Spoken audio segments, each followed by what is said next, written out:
Hey guys, Going to Football here, back with another video, and today we are back with the Premier League score predictions for the first time since May.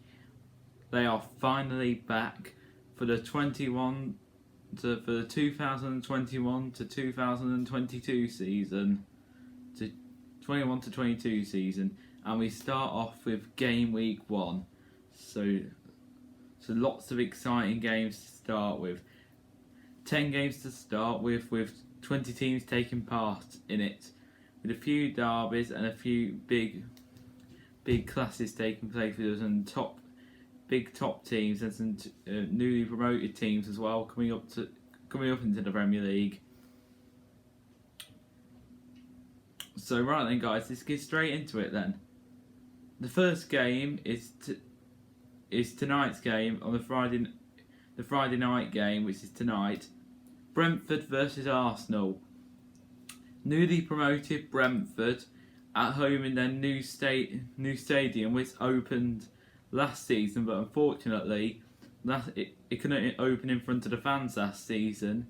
It could only open in front of the players. So this will be the first game for the fans, first league game for the fans in their brand new stadium. So it'll be good for them, to be honest. It might not be the best stadium in the world, but for their fans it will be good for them. I don't know if away fans are allowed. I think they are. I know it is full capacity, but I don't know if away fans are allowed. But onto the football. For Arsenal really do need to push for it this season and get off to a good start, and need to do it professionally and get off to a win.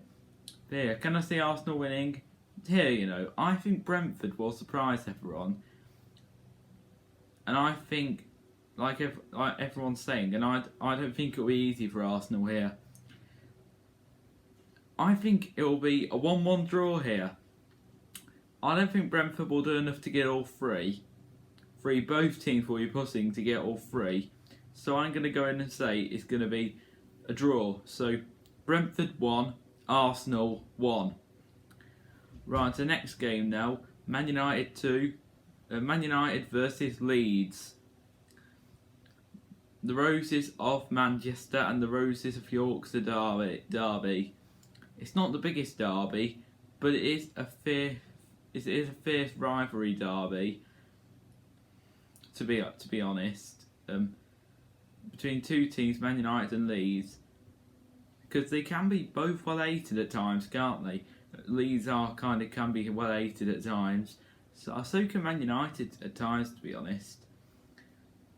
Two good teams here that can actually also put on a good performance and a good show here, and some really entertaining, exciting football. And Man United do want to start the season strongly in front of the fans at Old Trafford, don't they?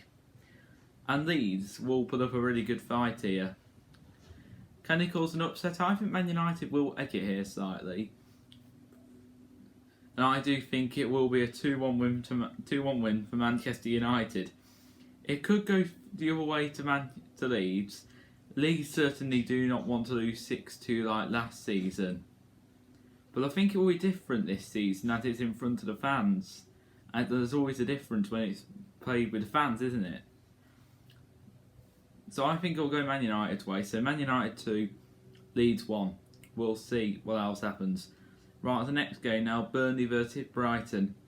The two teams that I think will be down the bottom end of the table this season. I can't see too much in this game here. I can see a draw in this game here. Well, to be honest, if any team's going to win, you would always back the home team, wouldn't you, if anyone's going to win the game? So I can see a 0-0 draw written all over this.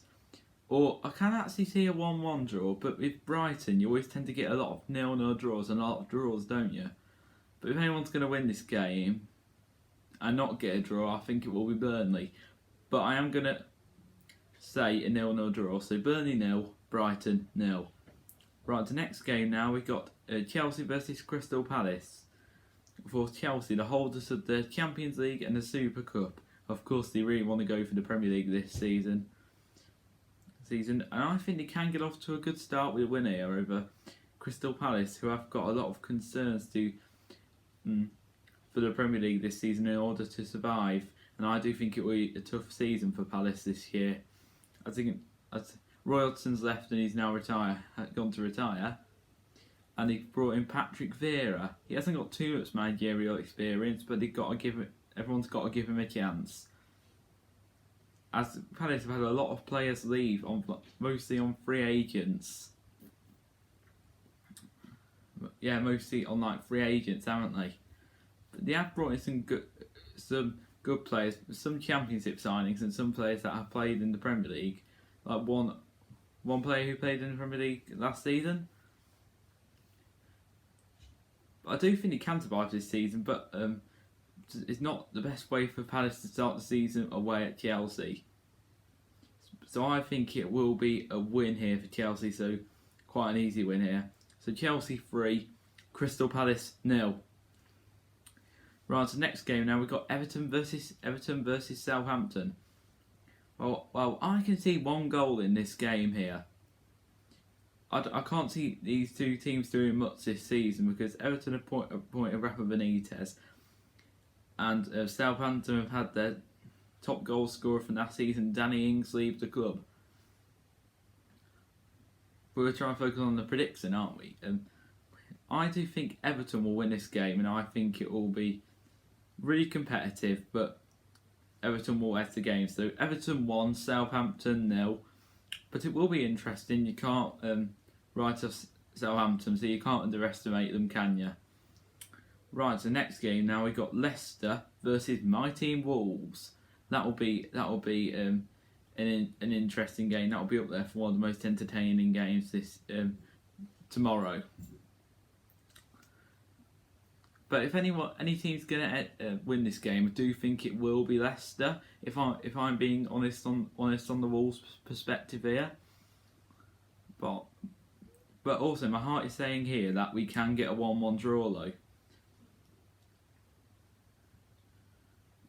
Because you look at our last time when we played away at Leicester. We played away on the first game of the season 2 seasons ago, and it was a 0-0 draw. We had our goal ruled out from Dendoncker, so he sort of won that game really. But yeah, I'm going to go in for a bravely 1-1 draw here. So Leicester 1, Wolves 1. But if anyone's going to win the game, I do think it's Leicester. However, it can go either way though. So 1-1. Right, the next game now we've got Watford versus Aston Villa. Well, newly promoted Watford coming up, and they'll be playing in front of the fans, so they want to get off to a good start. Playing against Aston Villa, who have spent well in the summer. However, they've seen Jack Grealish, their best player, leave the club. I do think that Watford won't go off to the best start. However, you can't underestimate them in this game. And I think he will put up a good battle against Aston Villa. But I think Villa will win this game, and they will edge it. So Watford 1, Aston Villa 2. But we will see tomorrow on the day what Watford can do. So 2-1 to Aston Villa. Right, on to the next game now. Norwich versus Liverpool. Newly promoted Norwich, who have come back up for the second time now, hoping they can survive, against Liverpool, who are hoping they can have a bit of a better season after their chaos with the defence last season with all the injuries. The good news for them is that they got Van Dijk back from injury now and Alexander-Arnold. However, they will start the season with I don't think they have got a left back really. I think he got that Greek player who ideally played last season, but this might be his chance to play because Robertson will be out for the first few games. That's a massive blow for Liverpool. I think it will be tough for Norwich to stay up this season, but you just never know, do you? So I don't think they'll get off to a win here in Norwich, and I do think it will be really comfortable for Liverpool. So I'm going to say Norwich 0, Liverpool 2. Right, the next game now we've got Newcastle versus West Ham. I do think Newcastle will really be up against it this season, as they got a lot of problems with the ownership behind the scenes. Steve Bruce I don't think he's been back really. And how long can he keep Newcastle up for? As he doesn't do going down, does he? And for West Ham here, they haven't brought in many signings, but I think this would be okay in mid-table this season. Any team's going to win this game, I do think it'll be by 1 goal, and it will go to the away team for West Ham. So it will be Newcastle 0, West Ham 1. And while I've just been doing this video now, the news has just come out that Newcastle have signed Joe Willock from Arsenal. That is massive for Newcastle. I predicted that they'll go down in my prediction for the table finish yesterday, but with him coming now, and if he can score a few goals for them this season, I think Newcastle might be able to survive. We will see at the end of the season. Right, to the last game now. Spurs versus Manchester City, surely one of the biggest games of the weekend. I can see this game here going either way. As you know, we've got Spurs for Harry Kane. Obviously, he can be playing, I think, unless nothing else changes, and he will be playing, and he's hopefully staying at Spurs on a 3-year contract. I think he is playing. And Manchester City has signed Jack Grealish for 100 million, so there's a lot going on here. And it will be Nuno's first game in charge at Spurs in the Premier League. I hope you might be able to see a Nuno special happening over at Manchester City here. Because a few times Spurs have actually beaten Manchester City at home. You saw it once 3-2, or was it 3-1 once, I think. Well, on the other side, I think Man City might be able to do a professional job here. On the one side, I reckon Spurs might be able to do it 3-1 in front of the fans. But on the other side, I reckon that Man City might be able to do a professional job in front of their star players, and Grealish now arriving if he does play. So I reckon I'm going to say 3-1 to Man City. So Spurs 1, Manchester City 3. Good luck to Nuno this season, but I think Manchester City will do a professional job on the day. So 3-1 to Man City. So right then guys, that will be the end of the video now. So if you did enjoy this video, do give it a like, do subscribe to the channel, and also turn on your notifications every time I make a video. Enjoy the Premier League football this weekend, with fans returning and the Premier League season restarting for another campaign. See you all around, guys. See you everyone. Bye guys.